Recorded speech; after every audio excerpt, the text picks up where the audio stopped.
and I found him lying dead in the yew alley, face downward. What did you do then? I hurried across the moor to fetch the doctor, Dr. Mortimer.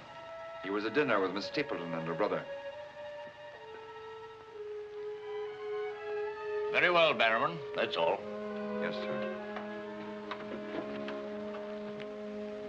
Dr. Mortimer, to what do you attribute the death of Sir Charles? Heart failure, sir.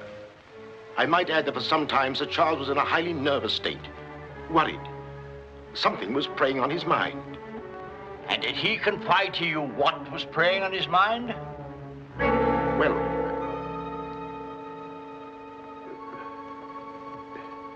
no. Well, then what about those footprints, Mortimer? As though Sir Charles had been tiptoeing back towards the house. I examined them myself, and as a man of science, So did I, Mr. Stapleton. More likely Sir Charles was running. Running? Running from what? If you please, gentlemen, one at a time. Why don't you tell the truth, all of you? Tell all you know. Silence, Mr. Franklin. You've already testified you were not there and know nothing whatever of this matter. Nevertheless, I insist he was murdered. Murdered, I tell you. That will do, sir, that will do. There were no marks on the body of any kind, Dr. Mortimer? None. Then, as his physician, what would you say was the cause of Sir Charles's death? Most emphatically a heart failure, sir. Such, then, gentlemen, is the verdict of this coroner's court. Call it what you like. Sir Charles was murdered. There's more than one person in this room knows I speak the truth.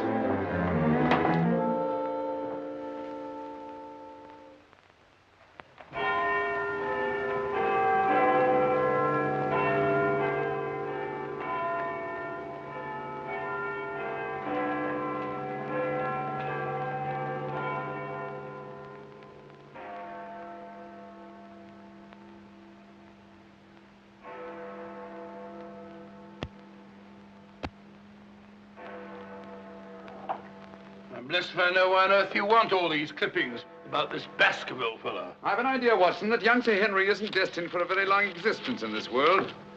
What? My conjecture is that he'll be murdered. Murdered? It'll be very interesting to see if my deductions are accurate. Oh, Mr. Holmes, while you were out, a gentleman called to see you and left this. He asked you to give it to me? Oh, no, sir. He just left it by mistake, I imagine. Uh-huh.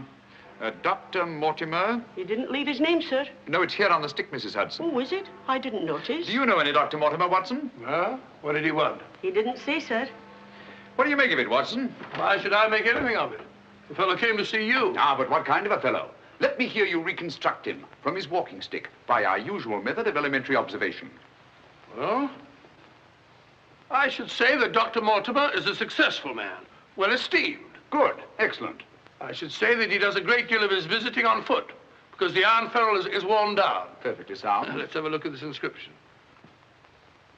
From his friends of the CCH. CCH. I should say that's the something or other hunt. Really, Watson, you've excelled yourself. Has anything escaped me? Almost everything, my dear fellow. Huh?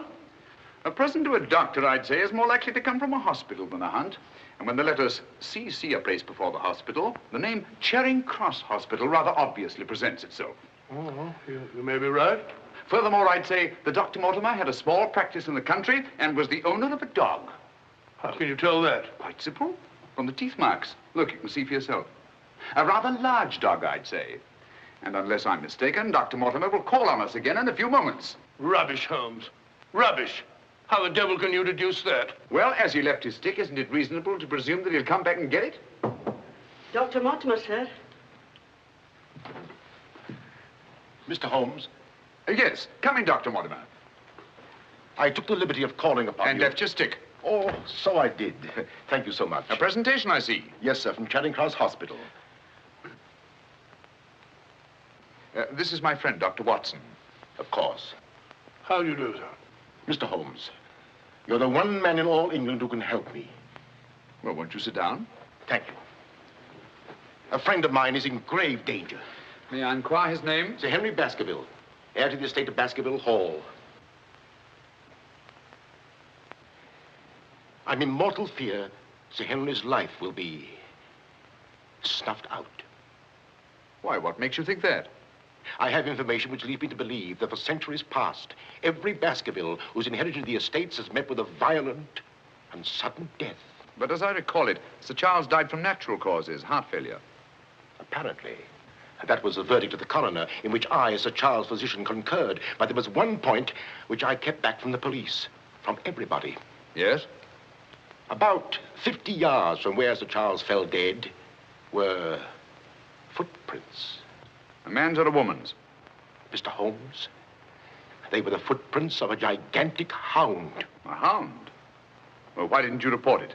Not a soul would have believed it. During the night it rained, and in the morning the marks were completely obliterated, but I saw them as clearly as I see you. And then, a few days ago, as one of the executors of the estate, I found this old document. Legend of the Hound of the Baskervilles. Let me read it to you, Mr. Holmes. It's quite short. I won't bore you, I promise. Yes, please, go on. In the time of the Great Rebellion, about 1650, Baskerville Manor was held by Hugo of that name, a profane and godless man. One Michaelmas, this Hugo stole down upon a neighboring farm and carried off the daughter of the house. He locked her in an upper chamber, and while Hugo and his friends were carousing, as was their nightly custom,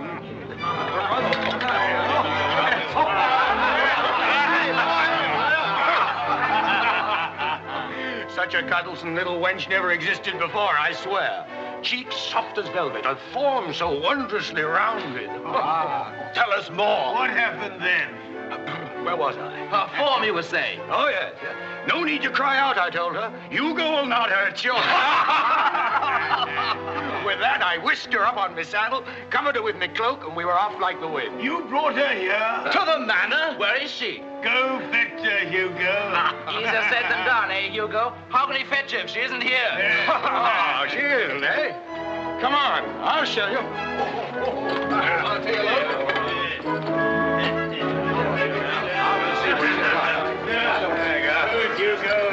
She's really in here? May we come in, my sweet? These drunken sots would give Hugo the... There is no girl. Gone! Gone! Out of my way! What ails him? Hugo, what to do? Tim! Gurney! Yes, Sir Hugo. What's wrong, sir? She's gone, the wench.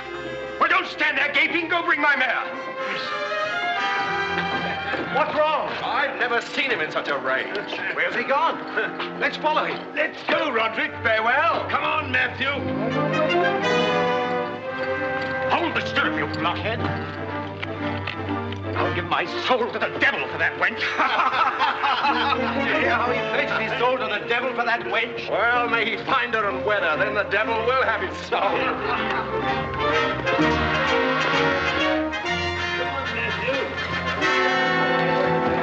On and on they rode, until suddenly they came upon the body of the girl.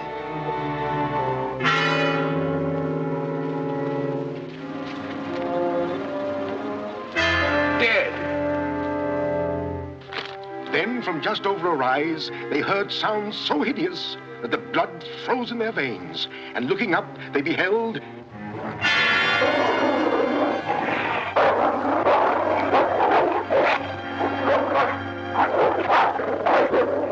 Before we could get at him, Sir Hugo was dead. His body literally torn to shreds. Such is the history of the Hound that has cursed the Baskerville family ever since, many having been unhappy in their deaths that have been sudden, violent, and mysterious. Well, Mr. Holmes? Interesting. Very interesting. What do you think? I don't know. But Sir Henry's arriving from Canada tomorrow. Please understand my dilemma, my responsibility. I was Sir Charles' best friend. My duty is to protect that boy. If I should take him down there to Baskerville Hall and anything happened to him... What I'd suggest, Dr. Mortimer, is that when Sir Henry arrives, you bring him here. Oh, thank you, Mr. Holmes. You don't know what a load you've taken off my mind. Good night, Dr. Watson. Good night, sir. You've left your stick again. Oh, thank you. By the by, Dr. Mortimer, you have a dog. I have no dog. Then how do you account for these marks? Evidently the teeth marks of a dog. I used to have a dog, a small spaniel, but it died. Good night. Good night.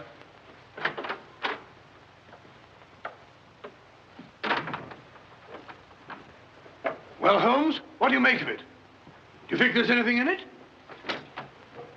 Good heavens, you're not going to start scratching on that infernal thing, are you? Dear old Watson.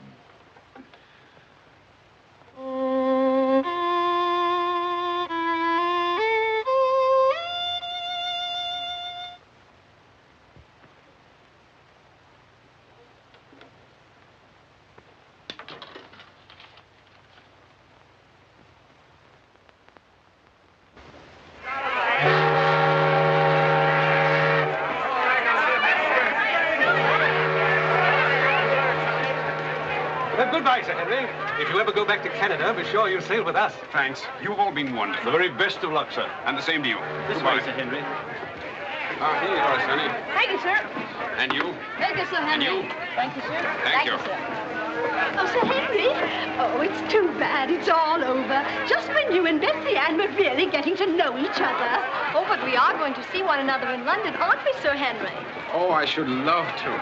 But I have to go down to the country, unfortunately. To your ancestral estates. How exciting. Perhaps, Betsy Ann, if you're very good, Sir Henry will ask us to visit him. Of course, yes. We're staying at the Savoy. Don't forget. I will. Bye. Goodbye.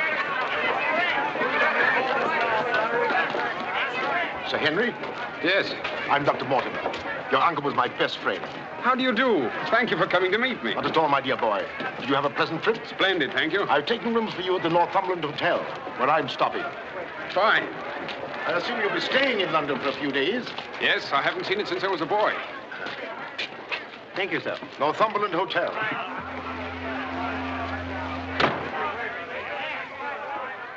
Sir Charles's death was a great personal loss to me. I was more than his doctor. What's this?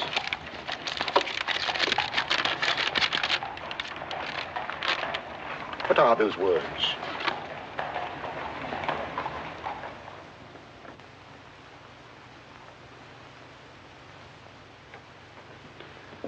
You mind, Sir Henry? No, not at all. What do you make of it, Mr. Holmes? Why do you think that last word is printed in ink? Oh, that's simple enough. The words have been snipped from the London Times. That's evident from the typography. But the word moor is an unusual word. Your correspondent evidently couldn't find it in the newspaper. You'll admit, Dr. Mortimer, there's nothing supernatural about this. Supernatural? Tell me, Sir Henry, has anything else unusual happened to you today since your arrival in London? I can't think of anything. Unless you'd say that losing one of your boots is unusual. You lost one of your boots? Yes, and brand new ones, too. Never had them on. I put them outside the door to be cleaned, and when I went to fetch them, there was only one there. Brand new boots, and you put them out to be cleaned? They were tan ones, Dr. Watson. It prevents them from scratching to have them polished first. Now, will you please tell me what this is all about? Dr. Mortimer bringing me here to see you. This letter. It's about you, Sir Henry. Your inheritance in Baskerville Hall. And Dr. Mortimer thinks that it might not be safe for you to go down there. Safe? On account of a hound. A wild, supernatural monster that has cursed you Baskervilles for the last 200 or 300 years. Oh, that sounds grand. A family ghost, eh? Why didn't you tell me about this before, Dr. Mortimer? Well, Mr. Holmes suggested... He's going to tell you about it now, Sir Henry. Take him back to the hotel, Dr. Mortimer. Show him that old document. Tell him everything, the whole business. I'll join you a little later. Come on, we'll stroll back. You can tell me on the way. This is not something to joke about, Sir Henry. Believe me. See you presently. Good night. What's up? Shh. Come on, Watson. What's up now? Where are we going? You'll see soon enough. We've not a moment to lose.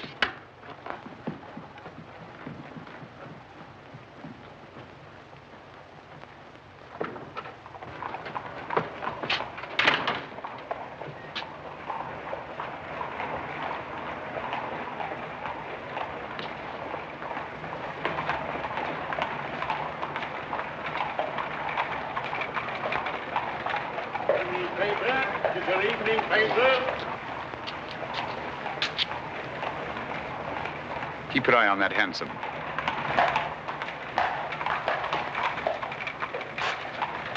This letter dates back to about 1650. It's your evening paper. Get your paper, evening paper. Evening paper, sir. It's your evening paper. Get your paper, evening paper. Evening paper, sir. Tells all the latest news that's going on, sir. Tells you all about it. Thank you, sir. Evening paper. A dissident, drunken fellow. And he was a dissident. Look out! Stop! Whip up, cabby. Whip up, I say. Very good, sir.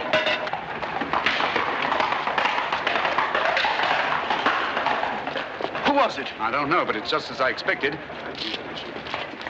Hadn't we better hurry on and warn them? No. They're not in any danger now. Here's the number of that hansom.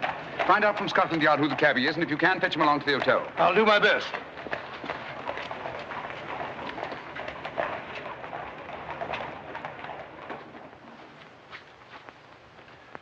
Well, now that Dr. Mortimer has told you everything, what have you decided? To go there, of course. Good. That's what I thought you'd say. And if Dr. Mortimer will only guarantee that this supernatural hound of his will really appear, I'd call the radio. Oh, don't say that, my boy. Sounds like a bogey story they tell kids to frighten them at night, doesn't it, Mr. Holmes? Yes, rather. It might interest you to know, however, that you were shadowed from my house. Shadowed? Yes, and probably have been ever since you arrived in London. By whom? I don't know. A man in a hansom. He must have seen me run after him and had the cabby dash off. Oh, by the by, did you ever discover your mislaid boot? No. Hello? Well, the brown one's here, but one of the black ones is gone. I'll ring for the chambermaid. Perhaps she can explain. Yes, do. Now, why should anyone want to take an odd boot and then exchange a brand new one for an old one? Can you explain it, Mr. Holmes? No, I can't. Come in.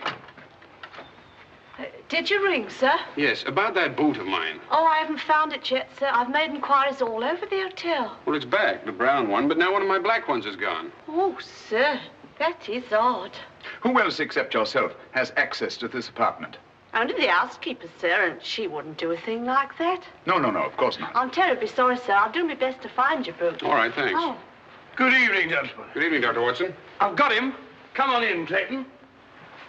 Come this way. This is John Clayton, number 2704. How do you do? How do you do, Clayton? Won't you sit down? Won't keep you long. It's good of you to come. Thank you, sir.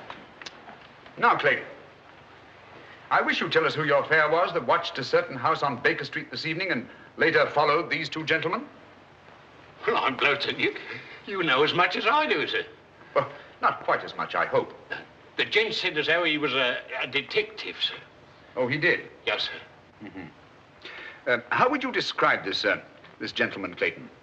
Well, sir, I suppose about 35 years of age, sir. Dressed like a toff. Had a small black beard, sir. And the color of his eyes? I can't say, sir. I see. When did he tell you that he was a detective? At the station, sir. When he gave me the 2 guineas, what he'd promised me. Mm-hmm. Did he tell you his name? Yes, sir. What did he say it was? Sherlock Holmes, sir. What? Well, that's the name what he gave me, sir. Sherlock Holmes. Well, whoever it is at least has a sense of humor. Here, Clayton. Here's something for your trouble. Thank you, sir. Thank you kindly, sir. Is there anything else I can tell you, sir? Nothing at all, I think. All right, sir. Good day, sir. Good day. Good day, gentlemen.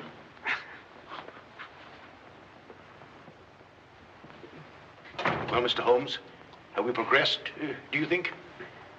Perhaps. Tell me, Sir Henry, when were you planning to go down to Dartmoor? Immediately, tomorrow. I'm really awfully keen to see the old place. You'll accompany us, Mr. Holmes. I'd like to very much, Dr. Mortimer, but unfortunately I have some rather pressing business here in London. Of course, and there's no need. Please don't think me ungrateful, Dr. Mortimer. I do appreciate your concern for me. But this story of the Hound, it's nonsense. As for that silly letter and all the rest of it, I'm sure it can all quite easily be explained. I quite agree with you, Sir Henry. But all the same, if you don't mind, I'd like to ask Dr. Watson to go down with you. What's that? If you don't mind, Watson. Gladly, if you care to come. Of course. I'll be delighted. Good. Oh, thank you, Dr. Watson, and thank you, sir. Then we'll stalk the Hound together. Now, don't take it too lightly, Sir Henry. Well, I must be going. Mr. Holmes. Yes, Dr. Mortimer. About that person calling himself Sherlock Holmes. Very interesting, Dr. Mortimer. You'll keep me posted, Watson. Write me daily reports. To the smallest detail, Holmes. Fine. I give him into your care, Sir Henry. Guard him well. Good night. Guard me well. I like that. Oh, guard me.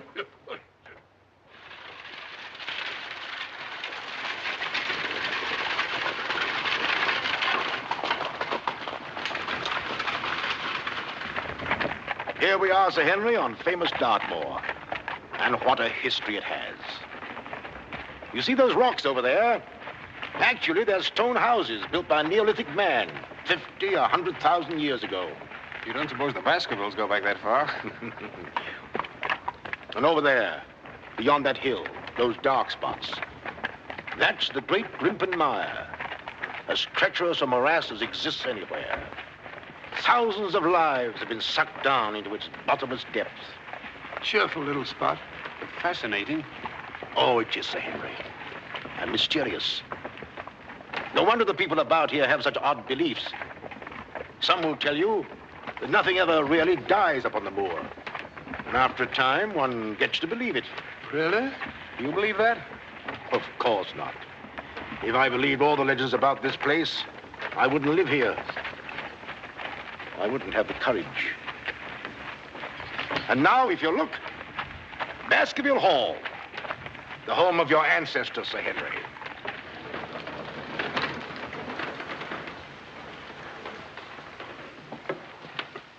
How are you, Barrowman? Very well, thank you, sir. Thank you. This is Barrowman the butler, Sir Henry, and Mrs. Barrowman.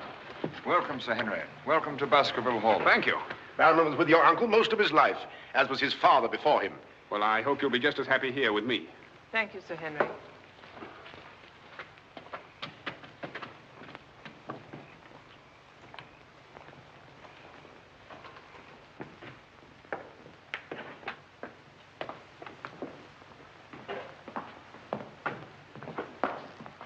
Baskerville Hall. And just as it's always been, Sir Henry, your uncle did some modernizing upstairs, but down here nothing has been added or taken away since Sir Hugo's time. Well, I wouldn't say it's the most cheerful spot I've ever seen. I beg your pardon, sir. What time do you wish dinner served, sir? Early, I think. Dr. Mortimer has to drive home. Tell the coachman to have the carriage ready after dinner. I'll tell him, sir. Now, I suppose you'd like to freshen up. There's hot water in your room, sir. I'll show the way. Thank you.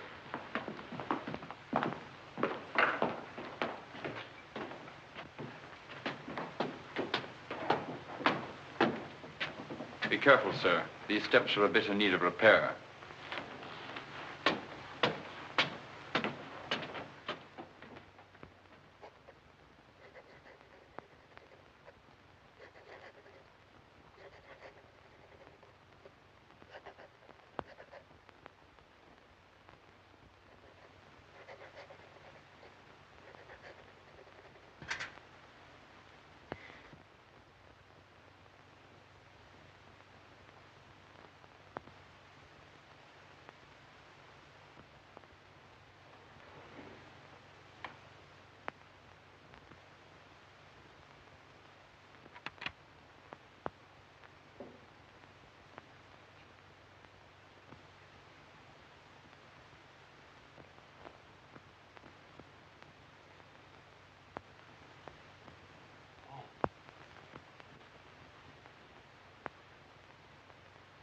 I didn't want to startle you.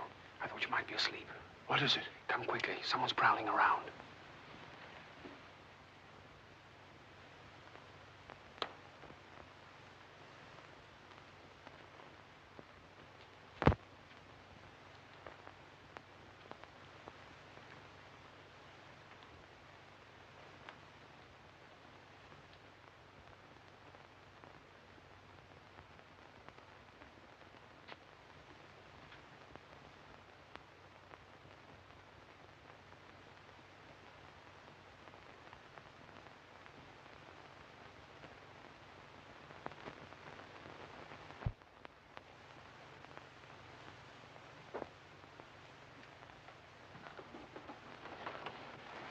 What are you doing, Barrowman? Oh, nothing, sir. It was the window. The window? Yes, sir. I was just seeing that it was fastened. Well, does it matter whether it's fastened or not? The window on the second floor. I go around every night seeing that they're fastened. Sir Charles always insisted upon it. Well, that sounds reasonable enough. Well, if it's properly fastened now, Barrowman, you can get back to bed. Yes, sir. Thank you.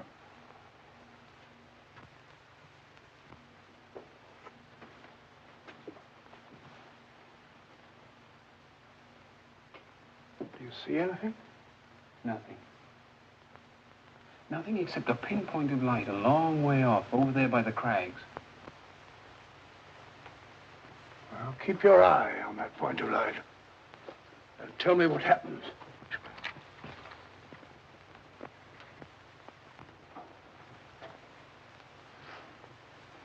Do you see anything now? It's gone now. There it is again. And there it goes. Just as I thought. Barrowman was signaling to someone. Come on, get some clothes. We'll find out.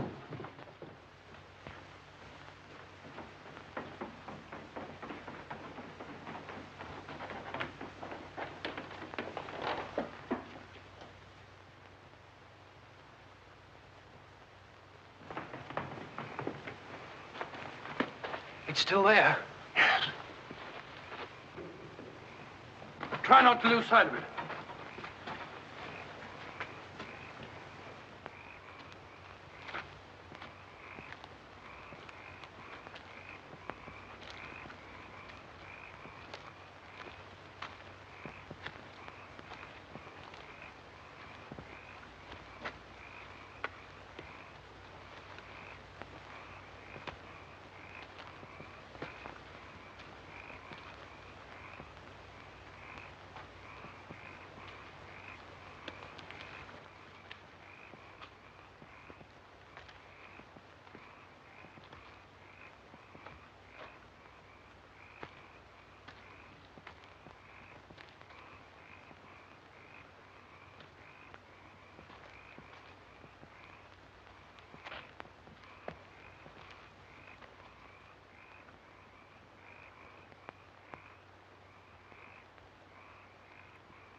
Crouch down here.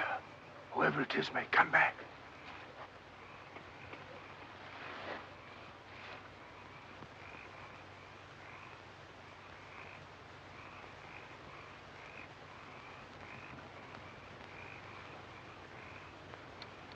What about getting a little further away from that light? Up there. Good idea.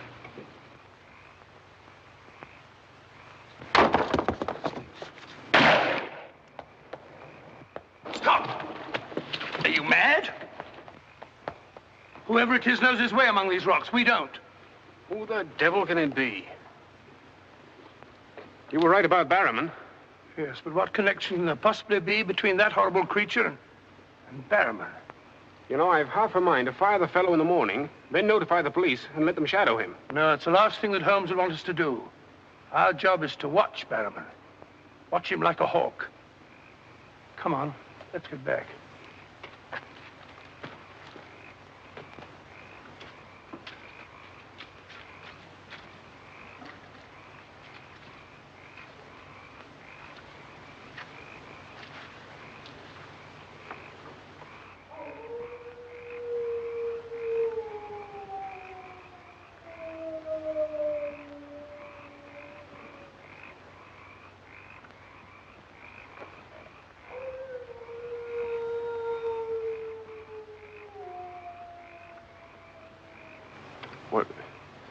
What do you think it is?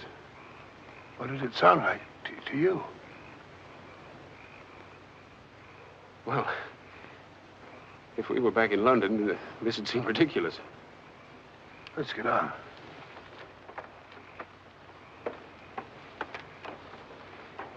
Look here, Doctor. You don't believe that nonsense, do you? Of course not. No more than you do.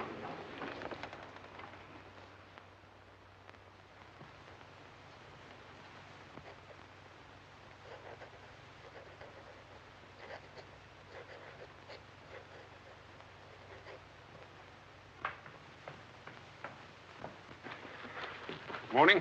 Morning, Sir Henry. So that's our famous Moor, eh? Yes, sir.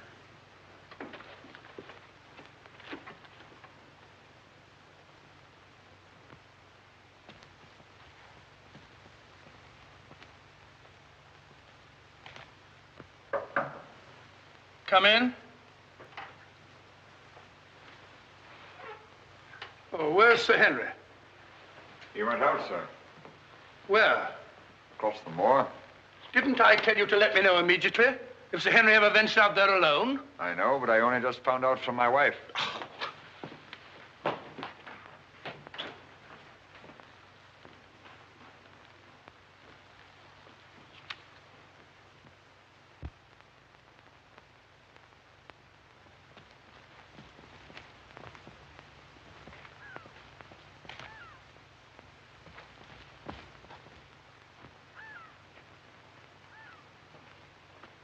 Hello there. Oh, forgive my shouting at you, Dr. Watson.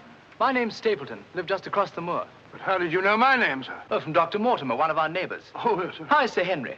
He's very well, thank you. Oh, we were a bit worried he might decide not to come here. After the rumors that followed the sad death of Sir Charles, has Mr. Sherlock Holmes come to any conclusion yet? I really can't say. Oh, is he going to honor us with a visit? I haven't the slightest idea. Well, if I can be of any help, I do hope you'll call upon me. I know this place pretty well. Thank you, but I don't think I shall be needing any help. Wonderful place, this moor. From a scientist's point of view, there's nothing like it. Vast, barren, mysterious. You see those bright green spots over there? Seems a little more fertile than the rest. Fertile? That's the great Grimpen Moor. One false step means death. Only yesterday, one of the moor ponies wandered into it. Turned me sick with horror to see it struggling. And the sound of its screams... What's that? Oh, that? Well, the people round here say it's the Hound. Surely you don't believe such rot? Bogs make queer noises. Or perhaps it's a bittern booming. A bittern? Yes, a very rare bird. Practically extinct. If anything is extinct on the moor. Stop! Stop! Look out! Stop! That was a voice. A woman's voice. Thank heavens you heard me. Another few yards, you'd have been into that mire. Looks innocent, doesn't it? But only yesterday, a little moor pony got into it, and that was the end of it. Well, thank you for shouting at me. You're Sir Henry? Yes. Oh, I suppose I should say welcome, Sir Henry, but I'm afraid it wouldn't be sincere. Oh, that's understandable. A stranger coming here and taking the place of someone you were fond of. Oh, it's not that. No? Tell me, what is it?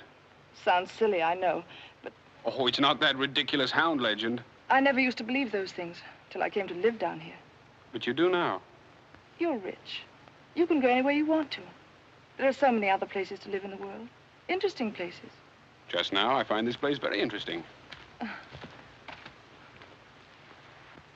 Why, hello, Beryl. Hello. Oh, Dr. Watson, my stepsister, Miss Stapleton. How do you do? How do you do? Hello, Doctor. And this, I'm sure, must be... Oh, Sir Henry, my brother. How are you? I was just telling Dr. Watson how delighted we are you decided to come here. I'm here and to stay. Oh, that's splendid. You know, it's been quite dull down here since the hall's been closed. It's wide open now, especially to friends of my uncle. You must both come and dine with me. You must come to us first. Yes, what about tomorrow night? You and Dr. Watson. We'll invite the neighbors over to meet you. Of course, you already know Dr. Mortimer. The only other one's old Mr. Franklin. Who's he? Oh, wait till you meet him, Sir Henry. He'll bring suit against you, I warn you. What on earth for? Oh, you'll find something. Suing people is a passion with him. I'll look forward to meeting him. All right, tomorrow night, then. Thank you. And thank you again for rescuing me. Goodbye. Goodbye.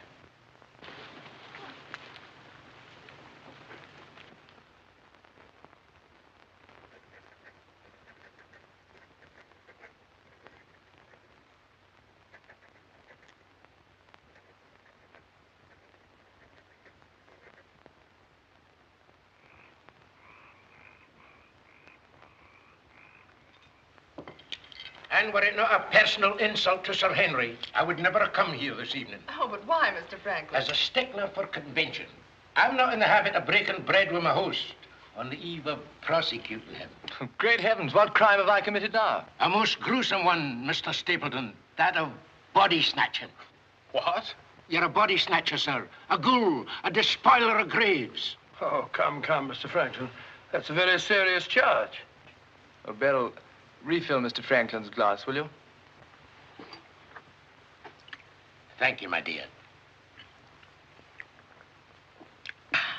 And an excellent vintage it is, too. But if you're implying that I'm tipsy, sir... Oh, of course he's not. Tell us more, Mr. Franklin. Whose body has Mr. Stapleton been snatching? According to my evidence, sir, Mr. Stapleton was seen digging among the old stone huts on the moor and removed from there a skull. Oh, that. A most interesting relic, Sir Henry, of Neolithic man. I'll show it to you after dinner. 50,000 years old if it's a day. Nonetheless, sir, you removed it from the grave without the consent of the next of kin. And according to British law, that constitutes body snatching. Deny that if you can. But what good will it do you to prosecute Mr. Stapleton? None, sir. I have no interest in the matter. I act entirely from a sense of public duty. If you care to drop by my house someday and take a tipple of wine with me, I'll be glad to tell you a thing or two about everybody here. About him prowling the Grimpen Mire at nights and why he takes her with him. Oh, there's no secret about us. As you know, I dabble a bit in the occult. Mrs. Mortimer has very strong mediumistic qualities. She finds the old caves on the moor particularly conducive to psychic phenomena. Very interesting. Have you ever tried to communicate with my uncle since his death? Oh, yes, on several occasions, but with no success. But if my wife would consent to a seance tonight, while you, Sir Henry, are present, we might... No, James, not tonight. Please. Perhaps some other time. Shall we have coffee in the drawing room? Why, of course, Mrs. Mortimer. I could persuade my wife. Don't you think? Yes, the list. If you and Dr. Watson would care to see my little collection... Oh, yes, the skull. Yes, we're in here. I'd like you very much. Quite a museum. Oh, a very modest little collection. But this one really is quite a treasure. You'll observe its unusual cranial index. Gentlemen, my wife has consented. She's agreed to a seance. Splendid. Oh, fine. Please come at once. Now then, if you'll all get chairs and arrange yourselves naturally, comfortably here by the fire. As Shakespeare says, you can call spirits from the vasty deep, but will they answer? They'll not answer scoffers or skeptics. If that's your attitude, Mr. Franklin, perhaps you wouldn't mind leaving us. Oh, I'm sure Mr. Franklin didn't mean to doubt. Of course I doubt. And I ask you to keep a civil tongue in your head, Dr. Mortimer. Ordering me out from under the roof of my host is grounds for a very nasty little lawsuit. Oh, come now, Mr. Franklin. Sit down by me. Now, tonight we may communicate with Sir Charles. Find out what he feared so greatly. What he was running away from. Now, Jennifer, you sit here, please. Sir Henry, here. Or would you please put out those lights? Certainly. Stapleton, that light, please. Dr. Watson.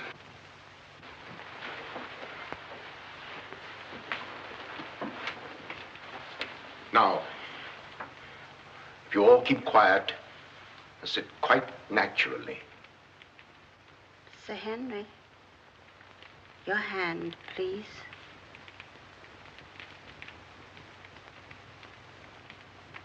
Sir Charles, can you speak to us? Let us know if you're present. There are things that only you can explain.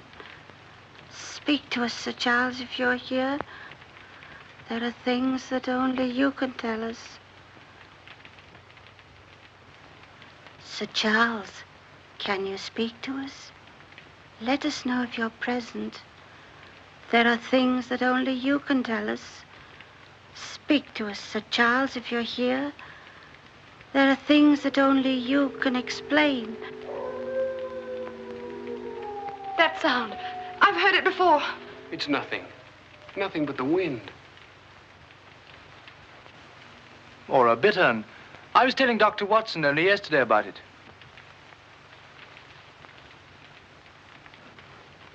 Sir Charles?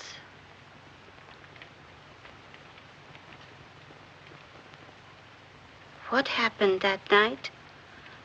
What was it you feared? Tell us, Sir Charles, of all the weird, terrible things that have happened on the moor. Listen. There it is again. Oh, I can't stand it. Will somebody put on the lights, please? I tell you, it's nothing. Nothing but the wind.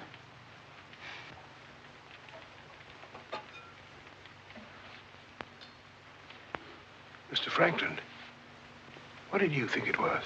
The Hound, of course. The Hound of the Baskervilles. Any fool would know that. James, get my cape. Take me home. Very well, my dear. Dr. Watson, can I give you and Sir Henry a lift? No, thank you. We have our own carriage. You're trembling. That wasn't the wind we heard. I've heard that sound before, often. That's what I tried to tell you yesterday on the moor. That's why I wish you hadn't come here. But sounds can't hurt you. It doesn't matter what they are or where they come from. You don't know. Oh, you've got to get all that nonsense out of your head, Beryl. I wish I could. You're going to. I'm going to make it my business to see that you do. You've been alone too much.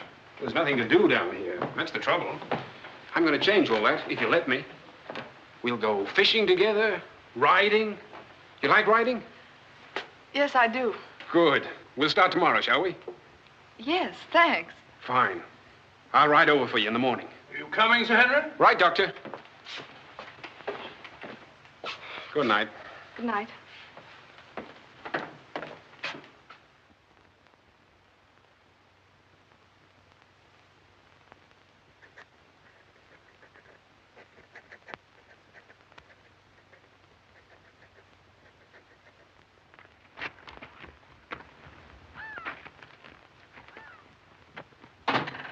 Hello. Hello, Beryl. Well, where shall we go today? There's one place we haven't been. High Tor. Fine. That's where all the old ruins are. You know, Jack says that they're over 50,000 years old. That sounds interesting. And you can still see the remains of their stone huts. All right, good.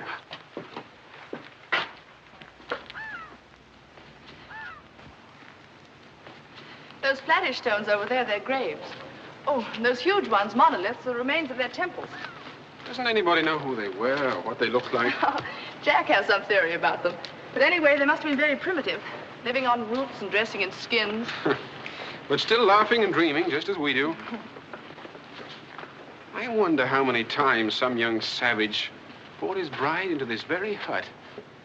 Said, take your hat off, darling, this is home. You know, this is probably where she cooked his first meal for him. What a yell he must have let out when she burnt it up. And now they're quite forgotten. Just as we will be, too, one day. Do you suppose when a man met a girl that he liked, he had to wait a respectably long time before he dared tell her? Or things like that, sudden, natural? I'd like to think that things were like that. Beryl, that's the way they are with me. Oh. Oh, but we've only known each other such a little while. There, you see, convention, custom. We can't even be ourselves when we want to be. Why is that? You know, I used to come down here quite often and explore these old caves when Jack and I first came to live here. I didn't have the fear of the moor then. And you've none now. That's all gone. Oh. When I'm with you, it's gone. I seem to forget it, laughing and talking. But when I'm alone, it all comes back to me. And at night, I still wake up trembling, as if in my sleep I could hear those awful noises. Then it gets bad as ever, and I think of you, and I wish you weren't here. Oh, don't say that. Well, I wish you were in London or in Canada. But even if I wanted to go back to London or Canada, I couldn't. Why not? You know why. You must know why. I can't go anywhere now, unless you come with me.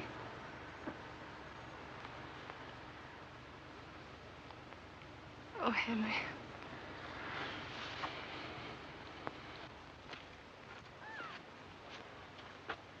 Oh. Would you mind pausing for a minute? I'm afraid I've lost my way. Oh, hello, Doctor. Sir Henry and I were just... We were getting engaged. Engaged? Splendid. May I congratulate you both? Thank you. Thank you.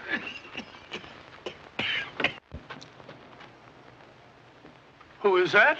It seems that we didn't pick a very secluded spot. What do you want? Just crossing the moor, sir.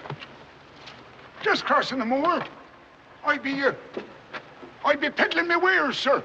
I must have something here would interest you, sir. How about it? How about a nice mouth organ, sir? No, thank you.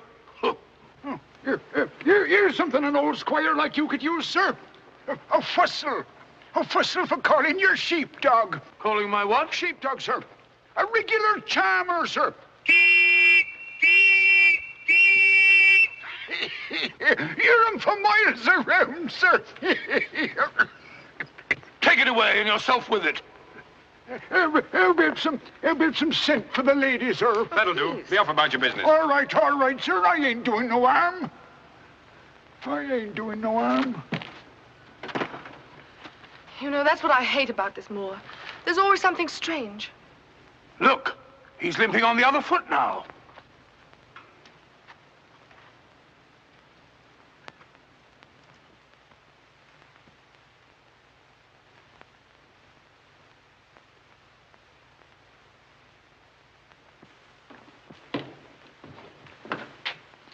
Barrowman? Yes, sir. Who delivered this note? No one, sir. I found it slipped under the front door. Thank you.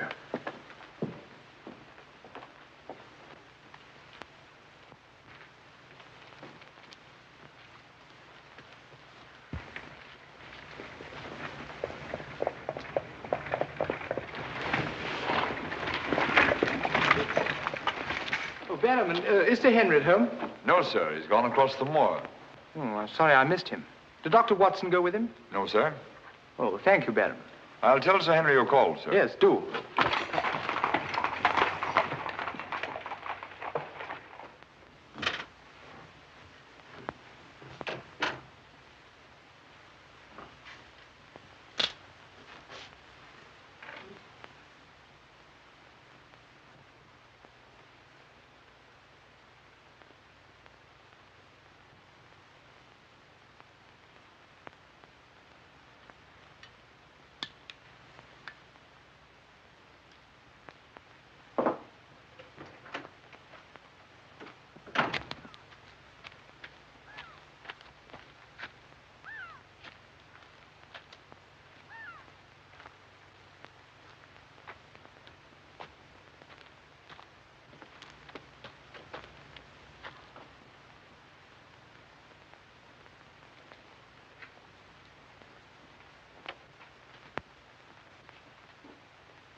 Was it you who sent me that communication?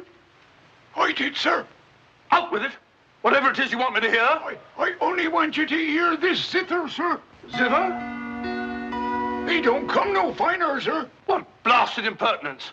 Getting me out here to say... Look here, my man. You're up to something. I only ask you to try him, sir. Be careful. This thing's loaded. Who are you? Well, I might ask the same of you, sir. Prowling around the moor, spying out on everybody. That's my business. To spy.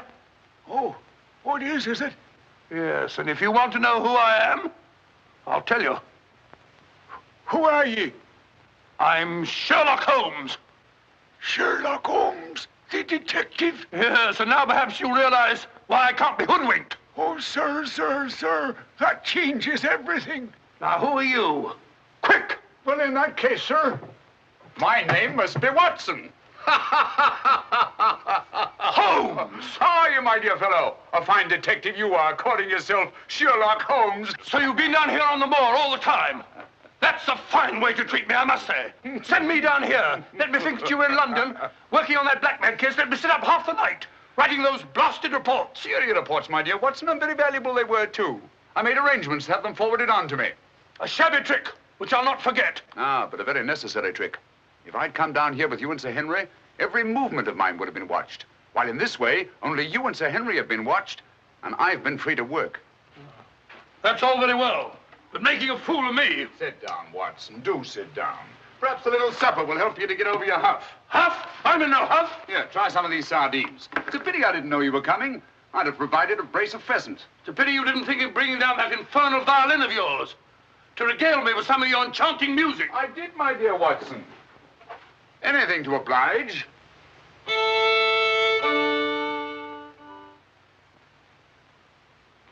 Well, if you've had enough to eat, Watson, and you're feeling in better spirits, I think we'd better be getting along. Getting along where, if I'm not prying? I'm returning with you to Baskerville Hall. There are still some gaps to be filled in, but all in all, things are becoming a little clearer. Not to me, I assure you. Still a hopeless jumble. Mr. Franklin, Dr. Mortimer, the Barrowmans. Put it all together, and what have you got? Murder, my dear Watson. Refined, cold-blooded murder. Murder? There's no doubt about it in my mind. Or perhaps I should say in my imagination. For that's where crimes are conceived and where they're solved. In the imagination. But there's been no murder. Unless you mean Sir Charles. And the facts clearly indicated that he died from heart failure. That's why so many murders remain unsolved, Watson. People will stick to facts, even though they prove nothing. Now, if we go beyond facts, use our imagination as the criminal does. Imagine what might have happened and act upon it, as I've been trying to do in this case. We usually find ourselves justified. Then you know? Another day, two at the most, and I will know. My one fear is that the murderer will strike before we're ready. In that case... What's that? Where's it coming from? There. No. There. The Hound.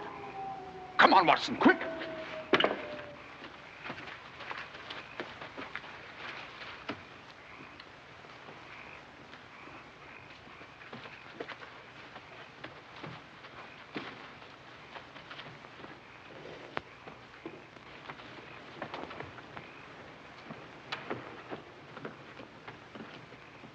Look!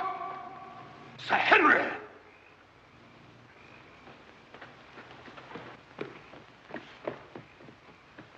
Must have run along that ridge and fallen over the cliff. He's dead. Skull crushed in. The convict. Thank heaven. What? That's the man I shot at the night we arrived. The man Barrowman was signaling to. Who is it? The Notting Hill murderer. He escaped from prison last month. Been hiding on the moor ever since. The Notting Hill murderer? Do you mean that he is responsible for all this? That remains to be seen. But he's wearing Sir Henry's clothes. Yes, that accounts for it. Accounts for what? For the Hound. These clothes were the cause of that poor devil's death. Do you mean that the Hound was after Sir Henry? Yes, and mistook the convict for him because of the scent of the clothes. Do you remember that missing boot, Watson? Why do you suppose the brown one, the one that had never been worn, was so mysteriously replaced and the black one taken? Why? Because a boot that had never been worn wouldn't have had the scent of the owner, and the black one had. But how does this convict come to be wearing Sir Henry's clothes? Oh, well, that's simple enough. Why, Dr. Watson. Is somebody hurt? Who's this? The convict who escaped from Princeton. Oh, how terrible. I heard a cry. That's what brought me over here.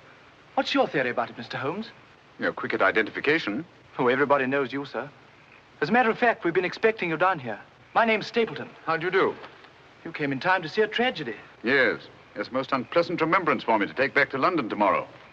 Oh, must you go so soon? I've been looking forward to meeting you. Yes, I'm afraid I must. We were hoping, Mr. Holmes, that you may be able to shed some light on the occurrences that have puzzled us down here. Yes, but an investigator needs something more than legends and rumors. Oh, quite so. Give me a hand, will you, Watson? We better put this poor fellow in one of the huts till the morning. Oh, let me give you a hand. Oh, I think we can manage all right, thank you.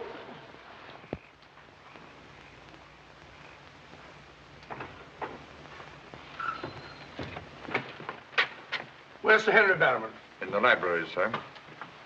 Now, Barrowman, if your wife's still up, will you tell her Mr. Sherlock Holmes would like a word with her? Sherlock Holmes? Yes. Yes, sir. Thank you.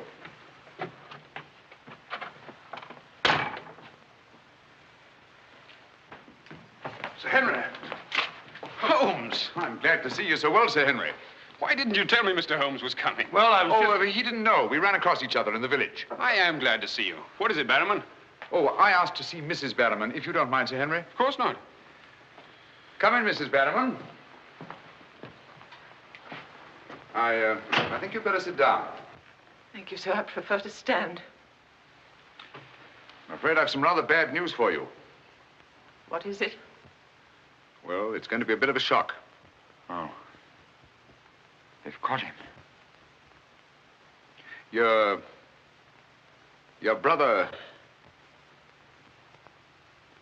They'll hang him for sure. No, Mrs. Barrowman. He's beyond the law now. He's in more merciful hands.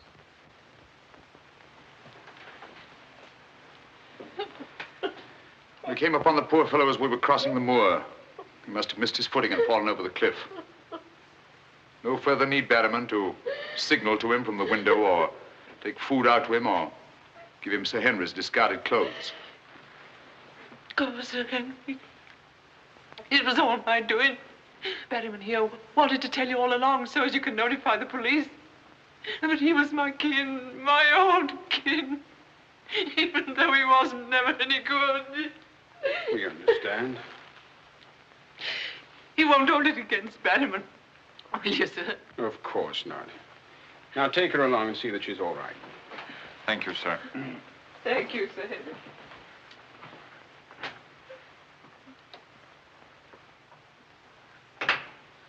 Well, it's nice to get that in cleared up, for their sake as well as mine. That clears up everything, I think, Sir Henry.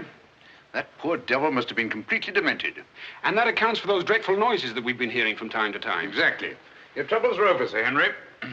I really am most grateful, Mr. Holmes. Oh, not at all. I've done little enough. But you can sleep peacefully in your bed now and commence to lead the life of a happy country squire. Well, not for a little bit, I'm afraid.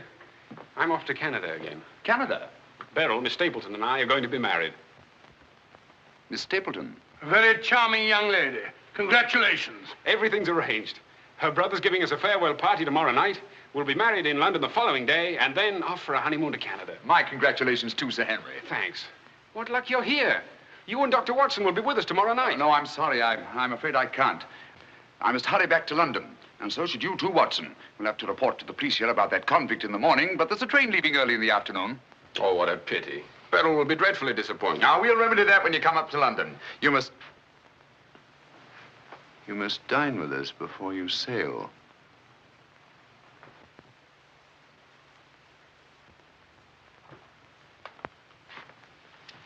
Well, there's the old boy himself, Sir Hugo. Hugo, the beast of the Baskervilles. Not a bad bit of brushwork by Ransom, one of the minor painters. Oh, I don't imagine it's very valuable. I can't quite agree with you, Sir Henry. One day it might prove to be of the greatest value. Well, we must be going.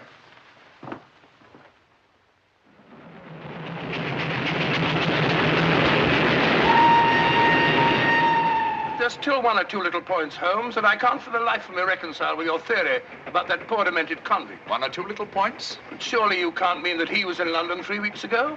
Sent that letter? Stole that boot? Of course not. Then who the devil did? The same person who was responsible for the death of that convict last night and will try again to murder Sir Henry tonight. Tonight? Unless my imagination has run away with itself, and I don't think that it has. Then why are we rushing up to London, leaving Sir Henry entirely unprotected? We're not, my dear Watson. We're just giving the impression of rushing up to London. In a minute and a half, we'll be in Oakhampton. There, we'll catch a train back to Dartmoor. If my surmise is correct, we'll nab our man in the act. But if you know who it is, why all this roundabout rigmarole? Why don't you have him arrested? Because I've no case. Not a shred of evidence that would hold in any court. The only way is to catch him red-handed, to catch him in such a way that there's no escape, no alibi. That means gambling with Sir Henry's life. But you can't Gambling to save his life. But we've got to take that chance. Otherwise, the shadow of sudden death will be forever hanging over his head, and sooner or later... Here we are, Oakhampton. And may you both spend the rest of your years together in happy contentment. Yeah. Thank you. Thank you. And now I want to thank you all for the kindness that you've shown a stranger. And when Beryl and I return, I want you to know that you'll always be welcome at Baskerville Hall. Thank you. Thank you, Sir Henry. It's going to be lonely for you, Mr. Stapleton, with Beryl gone. Yes, indeed it will, Mrs. Mortimer. I shall be more dependent than ever upon you, my neighbors. Don't count upon me, sir. In my opinion, you're a body snatcher. And until the courts have decreed otherwise, I want nothing whatsoever to do with you. Oh, Mr. Franklin.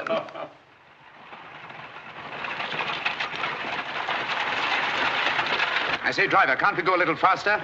I'm doing the best I can, sir.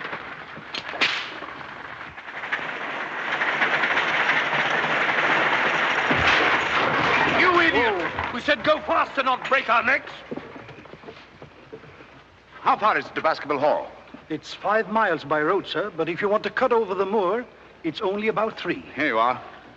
Come on, Watson, quick. Thank you, sir. It's been a wonderful evening, Stapleton. Well, glad you could be with us, Mortimer. Thanks. Take this brooch, my dear, and wear it on your wedding dress. It belonged to my great-grandmother. Something old, something new. You know. Oh, that's so sweet of you, Mrs. Mortimer. Thank you so much. And come back to us soon, both of you. We will. May I offer you a lift, my lad? It's such a beautiful night, Mr. Franklin. I think I'll walk, thank you. Merely a gesture of hospitality. Reject it if you like. Get up there. You're not going to cross the moor alone, Sir Henry. Why not? There's nothing to fear anymore. We can't be sure. Oh, but I have Mr. Sherlock Holmes' own word for it. Come along, James. Good night, Sir Henry. Good night, Mrs. Mortimer. And the best of luck to you both. Thank you.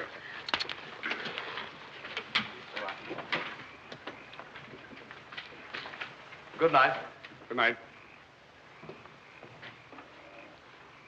I wish you'd let Mr. Franklin drive you home. I wanted to stay and say good night to you. This is our last good night. From tomorrow on, there won't be any more, ever. Tomorrow we'll be away from this place. I wish it were now. So do I. Oh, now, don't be silly. Good night, Beryl. Good night, dear.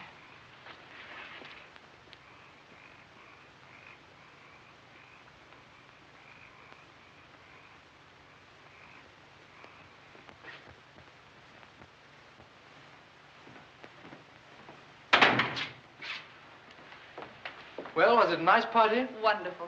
Everything, and most of all you. Jack, I haven't said very much about going away, but you know how I feel. Yes, of course. It had to be. Well, you won't be too dreadfully lonely, will you? Well, I shall have my work and... Henry and I'll be back before you even know it. Yes, of course you will. Well, you better go to bed now. You've got a big day ahead of you tomorrow. Good night, Jack. Good night, dear.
Over there.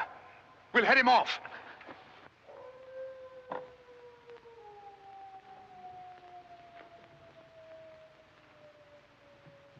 Jack! Where are you?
He's coming to. You'll be all right, old man. Watson. Yes, old chap. Mr. Holmes? Yes. What was it? We've got to get him home quickly. Can you manage him alone? Yes. Because I've got things to do. Help get his arm around my shoulder. I'm all right.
It's pretty painful, I know. But it won't take much longer.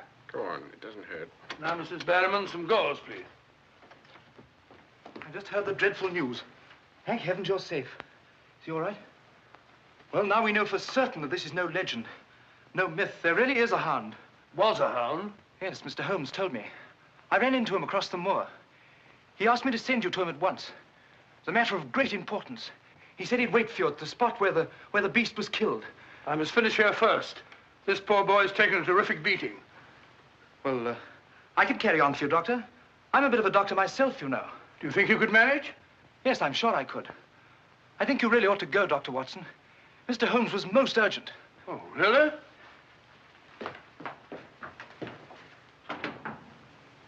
I shall need some hot water, Mrs. Barrowman.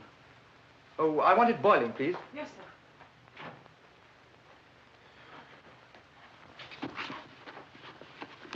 It must have been a terrifying experience, Sir Henry. Terrifying. It was. It was indeed. Yes, I can see you're still weak from loss of blood. I can't say I feel any too well. Here, drink this, Sir Henry. You'll feel much stronger. I'll see to your other bandages after.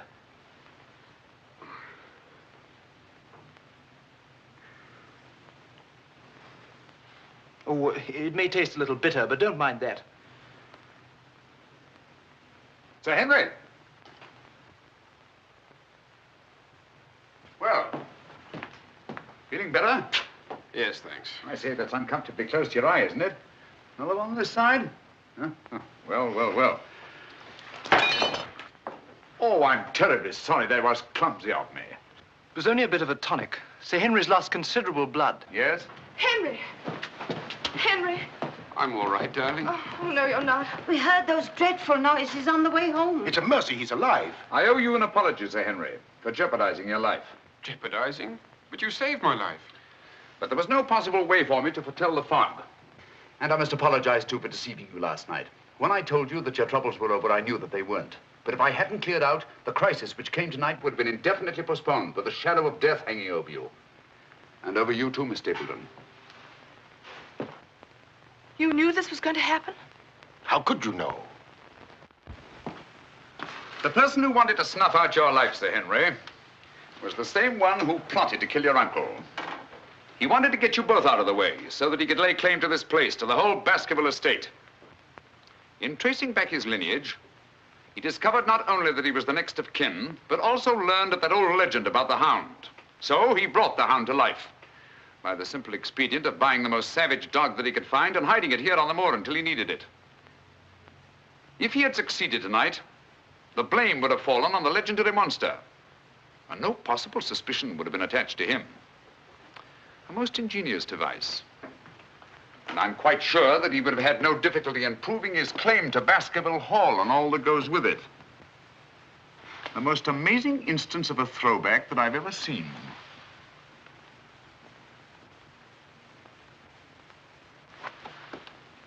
And you can see for yourself. Stapleton! One move and I'll shoot. Jack! You two, stay where you are. You're under arrest, Stapleton. For the murder of Sir Charles Baskerville, the murder of a convict, and the attempted murder of Sir Henry. You can't arrest me, Holmes. Now, one move from any of you and I'll blast you all to kingdom come.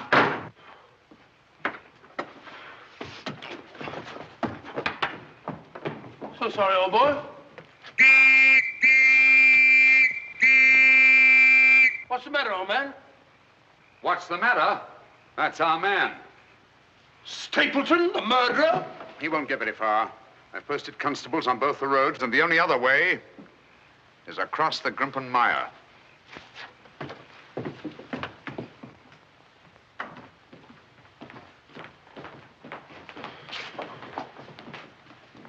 I'm so sorry, Miss Stapleton. I wish I could have spared you this.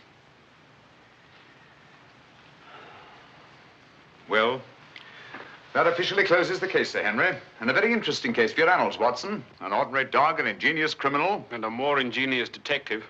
I owe you a tremendous debt of gratitude. Oh, we all do, Sir Henry. Mr. Holmes, we've admired you in the past, as does every Englishman. Your record as our greatest detective is known throughout the world. But this, seeing how you work, knowing that there is in England such a man as you, gives us all a sense of safety and security. God bless you, Mr. Holmes. Thank you, Dr. Mortimer. Thank you. And now, if you don't mind, I've had rather a strenuous day. I think I'll turn in. Of course. Good night. Good night. Good night. Good night, Mr. Holmes. Good night. Oh, Watson, the needle.